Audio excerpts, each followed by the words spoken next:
Hi friends, అందరికీ నమస్కారం. మీరు చూస్తున్నారు గని ఇంటర్నెట్. ఇంద్రం మిల్లులకంటూ మరొక అప్డేట్ అనేది రావడం అయితే జరిగింది.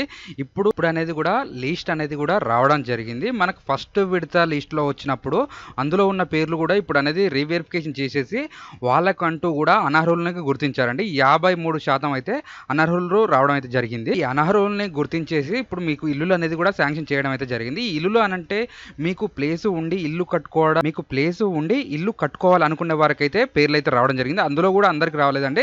మీకు ఆల్రెడీ పాత గతంలో కానీ ఇల్లు తీసుకున్న వాళ్ళు, గతంలో కానీ మీకు ఇల్లు పొందిన వారు, గవర్నమెంట్ స్కీమ్ ఎటువంటిది మీరు పొందిన వాళ్ళు కానీ ఇందులో అయితే అనర్హులుగా వీళ్ళైతే గుర్తించారు. అసలు లిస్ట్ అంటూ ఓల్డ్ లిస్ట్ ఎలా ఉందో, ఇప్పుడు కొత్తగా వచ్చిన లిస్టు ఎలా ఉందో, ఇప్పుడు కొత్తగా వచ్చిన వాటిల్లో లిస్ట్లో పేర్లు వస్తే ఇల్లులు అనేది వస్తున్నాయా రావట్లేదా అనే దాని గురించి కంప్లీట్ ఇన్ఫర్మేషన్ అంతా ఈ రోజు ఈ వీడియోలో తెలుసుకుందాం. మీరంటూ ఎవరైనా కొత్తగా మన ఛానల్ చూస్తున్నట్టయితే సబ్స్క్రైబ్ చేసుకోండి, పక్కన బెల్ ఐకాన్ క్లిక్ చేయండి, అలాగే వీడియోకి ఒక లైక్ చేయండి. ఇక వీడియో అనేది ఇది అనేది మనకి సెకండ్ లిస్ట్ అయితే రావడం జరిగిందండి. ఇందులో కూడా అర్హుల లిస్ట్ మార్కే ఉన్నారు. వీళ్ళకంటూ ప్లేస్ ఉండి ఇల్లు కట్టుకోవాలనేది 5 లక్షల ఆర్థిక సాయం కోసం ఎవరైతే అప్లికేషన్ చేసుకున్నారో వాళ్ళకైతే ఈ లిస్ట్లో అయితే నేమ్స్ అయితే రావడం జరిగింది. వీళ్ళనేది కూడా విడతల వారిగా మనకనేది కూడా 5 లక్షలు అయితే ఇవ్వడం జరుగుతుంది. ఒకేసారి అయితే 5 లక్షలు ఇచ్చేది కాదు. ఇది ఏ విధంగా ఉంటుంది అనే దాని గురించి చూసుకుంటే, మనకి ఇక్కడ నుంచి మనకు బేస్మెంట్ లెవెల్ సగం లెవెల్ లేచిన తర్వాత మనకు ఒక అమౌంట్, నెక్స్ట్ కిటికీల లెవెల్ లేచిన తర్వాత ఒక అమౌంట్ అనేది రావడం జరుగుతుంది.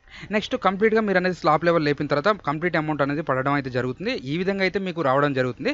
నెక్స్ట్ ఇల్లులు కావాలనుకున్న వాళ్ళకి ఎలా ఉంటుందంటే, నెక్స్ట్ ప్రాసెస్లో అనేది నెక్స్ట్ విడతల అది లిస్ట్ అనేది ఓపెన్ చేస్తారు. ఎందుకంటే ఇప్పుడు ఇళ్ల స్థలం కోసం చూసుకున్న వాళ్ళు, నెక్స్ట్ అలాగే ఇల్లు కట్టే వాళ్ళు కాబట్టి అది అనేది కూడా కొద్దిగా ప్రాసెస్ ఉంటుంది. దాని కొరకు అనేది మనకు కూడా టైం పడుతుంది కాబట్టి ఇలాగనేది వీళ్ళకనేది ఉంటుంది.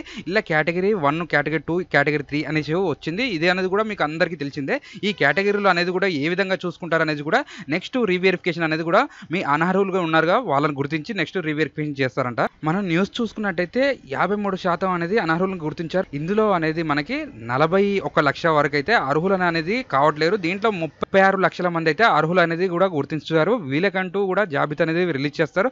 గ్రామానికి కొన్ని ఇల్లులు అనేది చొప్పున వీళ్ళు L1, L2, L3 విభాగం అనేది విభజించి వీళ్ళకనేది కూడా ఇల్లులు ఇస్తారు. మీకు ఎవరికైనా ఈ న్యూస్ పేపర్ కావాలంటే మన టెలిగ్రామ్ ఛానల్ లేదా వాట్సాప్ ఛానల్ అనేది ఉండడం జరుగుతుంది. అక్కడి నుంచి అనేది మీరు కంప్లీట్ ఇన్ఫర్మేషన్ అనేది మీరు చూసుకోవచ్చు.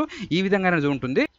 మనకి ఈ విధంగా అనేది న్యూస్ ఉంటుంది. ఇది అనేది మనం కంప్లీట్గా అయితే ఇన్ఫర్మేషన్ చదవడానికి అయితే మనకు టైం లాంగ్ ఉంటుంది కాబట్టి ఎవరైతే మీరు ఉన్నారో వీళ్ళు అనేది చదువుకోవచ్చు. అందులో అనేది వాట్సాప్, టెలిగ్రామ్ ఛానల్ అయితే ఇవ్వడం అయితే జరుగుతుంది. అక్కడి నుంచి అనేది మీరు చూసుకోండి. ఇంకా కానీ ఈ వీడియోలో ఏమైనా డౌట్ ఉంటే ఖచ్చితంగా కామెంట్ అనేది చేయండి. దాని గురించి కూడా వీడియో అయితే చేయడం జరుగుతుంది. దాని గురించి కూడా రిప్లై ఇవ్వడం